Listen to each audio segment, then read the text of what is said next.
প্রত্যেকটা নারীর জীবনে হাজবেন্ড হচ্ছে প্রবল বিশ্বাস আর আস্থার একটা জায়গা, যে কিনা দিন শেষে স্ত্রীর অভিমানের ভাষা বোঝে। সংসার জীবনে উত্থান পতন ভুল বোঝাবুঝি যতই হোক না কেন, দিন শেষে স্ত্রীকেই কাছে টেনে নেয়। একজন বিবাহিত মেয়ের জন্য হাজবেন্ড হচ্ছে সেই মানুষ যে কিনা তাকে হাসতে শেখায়, বাঁচতে শেখায়।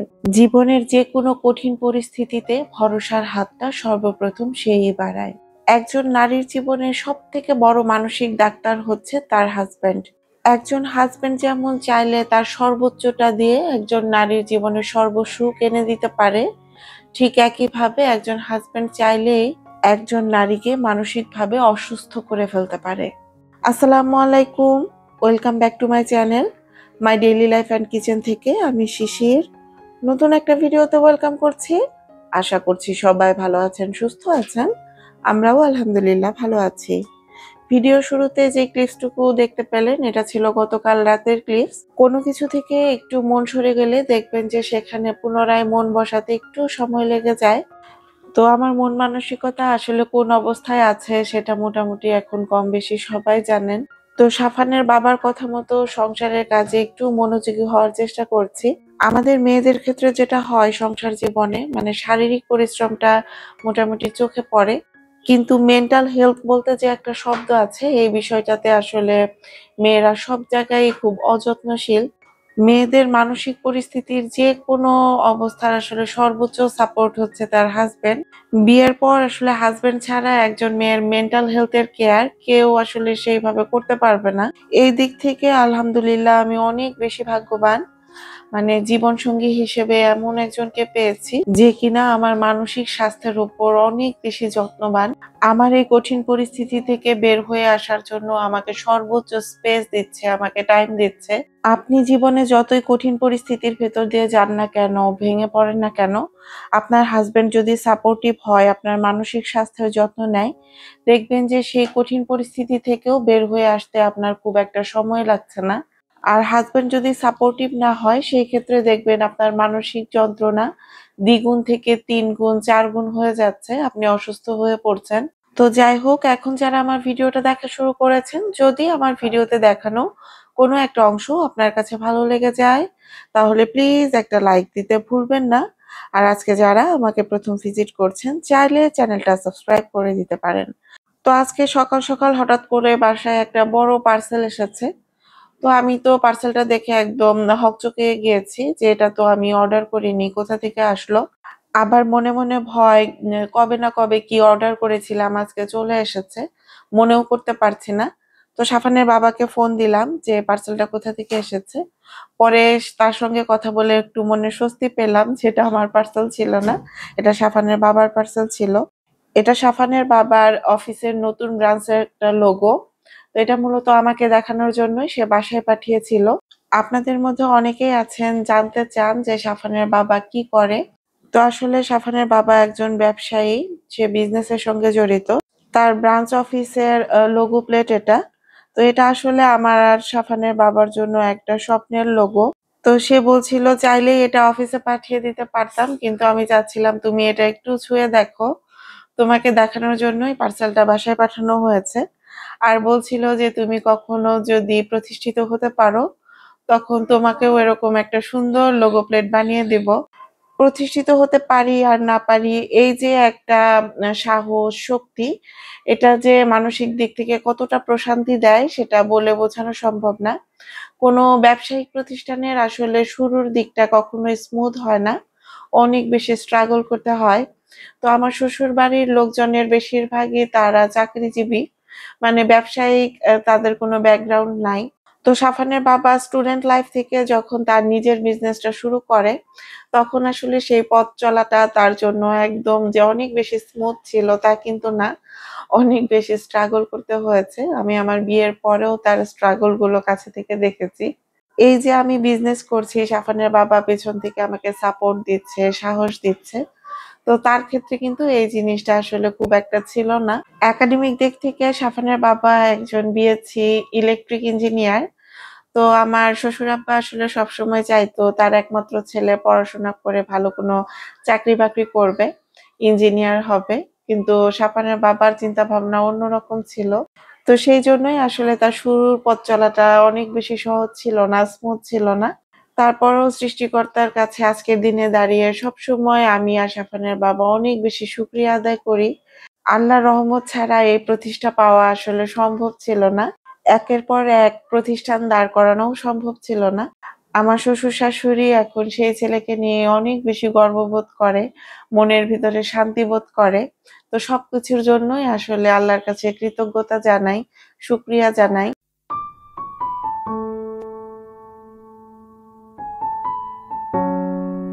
একজন নারীর জীবনে যেমন একজন পুরুষ তার ভরসার জায়গা, ঠিক একইভাবে একজন সফল পুরুষের জীবনেও কিন্তু একজন নারী একটা সাহস বা শক্তির জায়গা। আমি সাফানের বাবাকে আসলে কখনোই সেভাবে কোনো ফিন্যান্সিয়ালি সাপোর্ট দিতে পারিনি।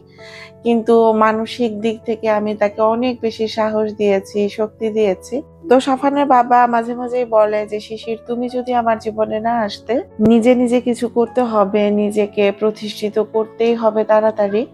এই স্পিডটা আসলে আমার জীবনে আসতো না।" তো যাই হোক, এখন হচ্ছে একটু রান্না করে নিচ্ছি। তো রান্নাটা শুধুমাত্র দুপুরের জন্য করে নিচ্ছি। এখানে চিংড়ি মাছ দিয়ে মিষ্টি কুমড়ার একটা ঘন্ট রান্না করছি।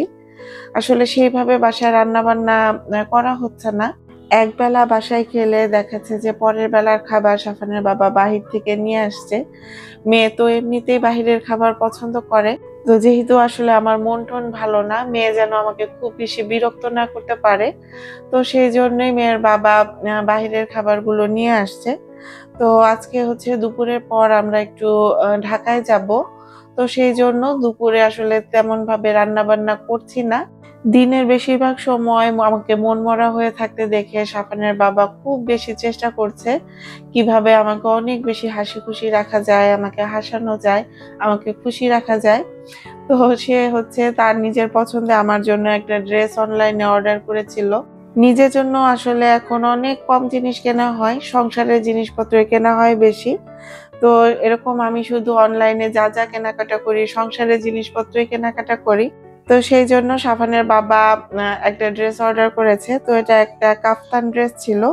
একদম সিল্ক ম্যাটেরিয়ালের মধ্যে আছে। আর একটু কারচুপির ওয়ার্ক করা আছে। তো খুবই লাইট ওয়েট। তো কাফতান ড্রেসগুলো আসলে গরমের দিনের জন্য আমার কাছে অনেক বেশি কমফোর্টেবল মনে হয়। তো এটার সাথে একটা প্যান্টও ছিল। তো সাফানের বাবাকে বলছিলাম, "তুমি এটা অর্ডার দিয়েছো, দেওয়ার আগে তো আমাকে একটু বলতে পারতে।" তো সে বলছে, "তোমাকে যদি বলতাম যে তোমার কি কেনা প্রয়োজন, তুমি কি কিনবে, তুমি অনলাইন ঘুরে ঘুরে সেই সংসারের জিনিসগুলোই অর্ডার করে বসতে। তো সেই জন্যই আমি এই ড্রেসটা অর্ডার করেছি।" কোনো কারণে আমি যদি মন খারাপ করে থাকি, মুখ ভার করে থাকি, সেটা সাফানের বাবার জন্য বিষ হয়ে দাঁড়ায়।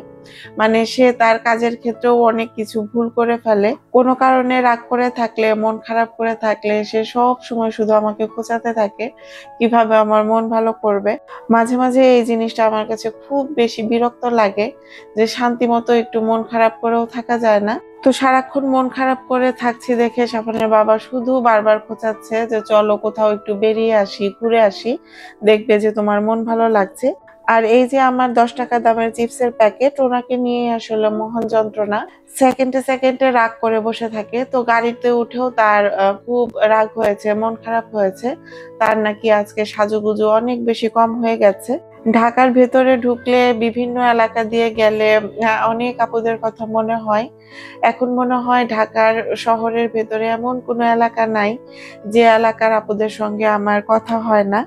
শুধু ঢাকা শহর না, মানে বাংলাদেশের ৬৪ জেলাতেই, মানে প্রত্যেকটা জেলাতেই এমন না এমন কেউ একজন আছে যে কিনা অনেক বেশি আপন, অনেক বেশি কাছের। মাঝে মাঝে ভাবি যদি পড়াশোনা শেষ করে চাকরি করতাম তাহলে হয়তোবা গুটি কিছু সংখ্যক মানুষের সঙ্গে পরিচিতি থাকতো, গুটি কিছু সংখ্যক মানুষ আমাকে চিনতো।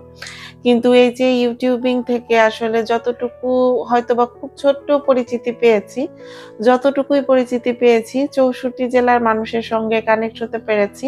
এটা আমার জন্য ছোট্ট একটা মানুষের জন্য অনেক বড় একটা প্রাপ্তি। খুবই সাধারণ জীবনযাত্রা আর শুধুমাত্র রান্নাবান্না, ঘর বাড়ির কাজ করে মানে এভাবে যে মানুষের সঙ্গে পরিচিত হতে পারবো, এটা আসলে সত্যি খুব ভাগ্যের বিষয়।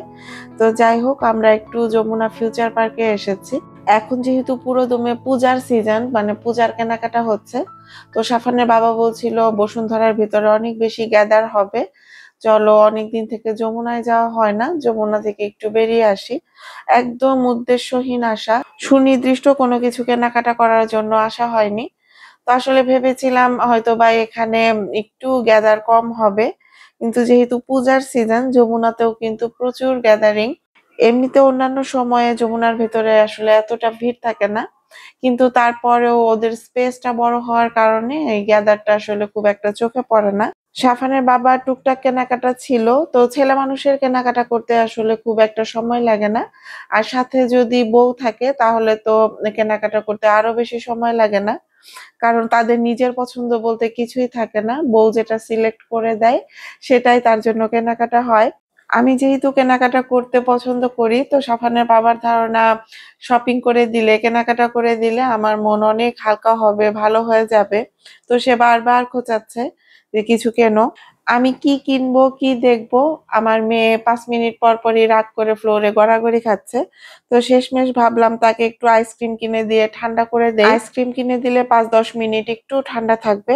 বিজনেস পলিসি আসলে একটা শেখার বিষয়, যেটা বড় বড় শপিং মলগুলোর বিভিন্ন সবগুলোতে গেলেই বোঝা যায়। একদম শুরুতেই বাচ্চাদের কিডস আইটেম গুলো রেখে দিয়েছে, যেগুলোর জন্য বাচ্চারা ধরে একদম গড়াগড়ি খাবে, আর প্যারেন্টস যারা আছে তারা কিনতে বাধ্য থাকবে। এখন কোনো শপের ভিতরে ঢুকলে চাই যে কিডস আইটেম গুলো কোনো এক চিপার মধ্যে লুকানো থাকুক, এগুলো আমার আম্মাজানের চোখে না পড়ুক।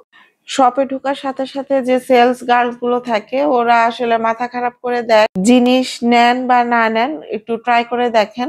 তো কয়েকটা দোকান ঘুরে সাফানের মাথায় এই জিনিসটাই গেঁথেছে, কোনো শপের ভিতরে ঢুকে আসলে শান্তি পাচ্ছি না, যেখানে যাচ্ছি একটা করে জিনিস নিয়ে এসে সোজা ট্রায়াল রুমে চলে যাচ্ছে। তো তাকে বলছি, বাবা তুমি এমন কেন করছো? তো সে সাথে সাথে উত্তর দিচ্ছে যে আন্টিরা তো এটাই বলছে, নেন বা না নেন, ট্রাইং করে তো দেখেন। আমি ট্রাইং করছি। তো এই যে এখানে সে নিজের জুতা নিজেই পছন্দ করছে। বাচ্চাদের আসলে জুতা আর জামা কাপড় খুব তাড়াতাড়ি নষ্ট হয়ে যায়। আমার মেয়ের মনে হয় জুতা খুব তাড়াতাড়ি নষ্ট হয়, হেন কোনো জিনিস নাই যেটা সে ট্রাইং করছে না। তো শেষমেশ সাফানের বাবার খোঁচাখুচিতে একটা বোরখার দোকানে ঢুকেছি। অনেকেই ভাবেন যে সবসময় অপ্রয়োজনীয় কেনাকাটা করি, আসলে প্রয়োজন ছাড়া কিন্তু কেনাকাটা করা যায় না। এই যে এত বড় একটা শপিং মল, এখানে আমার প্রয়োজনীয় কেনাকাটা কিচ্ছু নাই। যদি থাকতো তাহলে এতক্ষণে 2 হাত ভরে ফেলতে পারতাম। সর্বশেষ ঢুকেছি মিস্টার ডিআইওয়াই তে। তো মিস্টার ডিআইওয়াই এর যমুনার আউটলেটে এখন পর্যন্ত আমার আসা হয়নি। তো ওদের শপটা খুঁজে পেতে আমাদের বেশ অনেকটা সময় লেগেছে। একদম গ্রাউন্ড ফ্লোরে অল্প কিছু কেনাকাটা আছে প্রয়োজনীয়, আর ভেবেছি যে নতুন যদি কোনো কিছু চোখে পড়ে তাহলে নিব।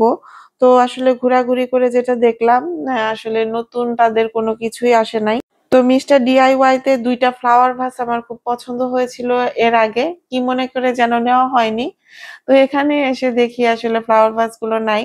তো এটা কিন্তু এরকমই হয়, যখন কোনো জিনিস পছন্দ হয় সাথে সাথে যদি না নেই বা না নেন, দেখবেন যে পরবর্তীতে গেলে আর সেই জিনিসটা পছন্দ মতো পাওয়া যায় না।